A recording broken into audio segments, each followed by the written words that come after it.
Hi everyone, welcome back to another episode from Crazy Gamer.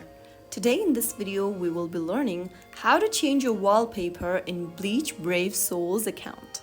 To customize the home screen wallpaper in Bleach Brave Souls to match your preference, first of all open up the game on your device and then tap on the gear button at the top right corner to access the settings menu. From the settings menu, tap on wallpaper/BGM and then you will see a list of available wallpapers including seasonal theme and even specified backgrounds. Select the theme you'd like to use and after selecting your desired wallpaper, confirm your choice by getting back to the home page. And when you're back to the home page, you will see the selected wallpaper on the background.